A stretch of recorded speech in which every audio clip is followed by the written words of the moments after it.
Hello साथियों, आप सभी का स्वागत है। आजादी के इस अमृत महोत्सव में इस चैनल पर हम प्रतिदिन सुनते हैं देश के किसी एक महापुरुष के बारे में। इस श्रृंखला में पिछले वीडियोस में हमने जाना था स्वामी दयानंद सरस्वती और आर्य समाज के बारे में, और आज हम बात करेंगे भारत के लौह पुरुष सरदार वल्लभ भाई पटेल जी के विषय में। इनका जन्म 31 अक्टूबर 1875 को गुजरात में हुआ था। सरदार वल्लभ भाई पटेल एक प्रसिद्ध भारतीय राजनेता और अधिवक्ता थे, लेकिन इन्हें भारतीय गणराज्य के संस्थापक के रूप में विशेष रूप से इसलिए याद किया जाता है क्योंकि इनकी बुद्धिमत्ता और कुशल नेतृत्व की वजह से ही आजादी के बाद लगभग 562 देशी रियासतों का भारतीय गणराज्य में एकीकरण संभव हो पाया था। सरदार वल्लभ भाई पटेल जी का पूरा नाम वल्लभ भाई झवेर भाई पटेल था, लेकिन भारत देश के कोने कोने में लोग इन्हें सम्मान से सरदार पटेल के नाम से ही जानते हैं। भारतीय स्वतंत्रता संग्राम के दौरान इनकी पहली उपस्थिति और सफलता 1918 का खेड़ा आंदोलन था, जहां पर अंग्रेजों ने सूखे के बावजूद किसानों से लगान वसूलना चाहा और किसानों के प्रस्ताव को ठुकरा दिया। तब जाकर महात्मा गांधी और सरदार वल्लभ भाई पटेल ने आंदोलन का नेतृत्व किया और सफलता प्राप्त की। आगे चलकर 1928 में गुजरात के ही बारदोली आंदोलन के तहत कर वृद्धि के विरोध में इन्होंने किसानों के आंदोलन का नेतृत्व किया और अंग्रेजों को झुकने पर विवश किया। महिलाओं ने इन्हें सम्मान से सरदार की उपाधि दी। 1928 के बारदोली सत्याग्रह की सफलता से महात्मा गांधी जी भी वल्लभ भाई पटेल से काफी प्रभावित हुए। 1931 में भारतीय राष्ट्रीय कांग्रेस के कराची अधिवेशन में इन्होंने सम्मेलन की अध्यक्षता की, जहां पर मौलिक अधिकारों का प्रस्ताव पारित हुआ था। विभिन्न प्रांतीय कांग्रेस की समितियों के द्वारा प्रथम पसंद होने के बावजूद इन्होंने महात्मा गांधी जी के विचारों का सम्मान रखते हुए स्वयं जवाहरलाल नेहरू जी को प्रधानमंत्री पद के लिए समर्थन दिया और भारत की आजादी के बाद देश के प्रथम उप प्रधानमंत्री तथा गृह मंत्री बने।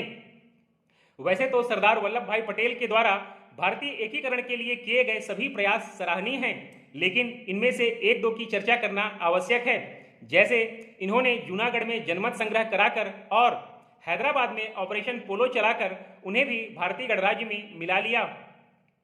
1947-48 में भारत पाकिस्तान के प्रथम युद्ध के दौरान गृह मंत्री के तौर पर इनका प्रदर्शन काफी शानदार था।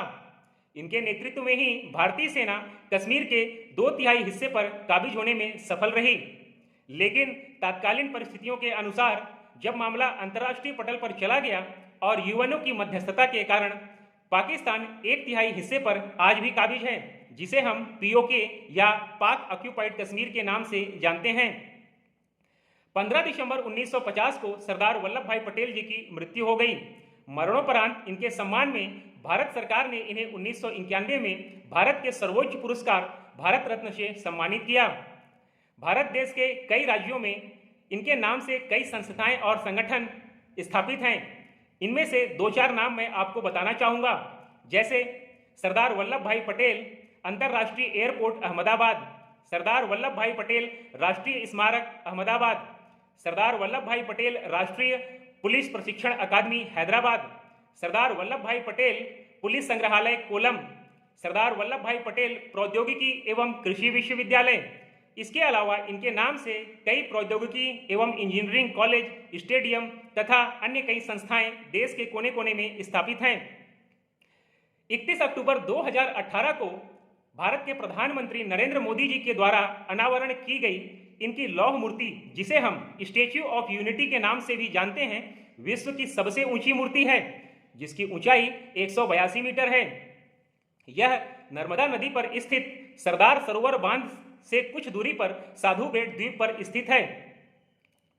साथियों, सरदार वल्लभ भाई पटेल जी के द्वारा भारतीय गणराज्य के एकीकरण के लिए सभी प्रयास अत्यंत सराहनीय हैं और भारतीय इतिहास में स्वर्ण अक्षरों से अंकित हैं। इस प्रकार आज हमने जाना भारत के लौह पुरुष सरदार वल्लभ भाई पटेल जी के विषय में। अन्य महापुरुषों से संबंधित जानकारियां भी इस चैनल पर उपलब्ध हैं, आप उन्हें जरूर देखिए। यदि आपने चैनल को सब्सक्राइब नहीं किया है तो अवश्य करिए। आप सभी का दिन शुभ हो। जय हिंद।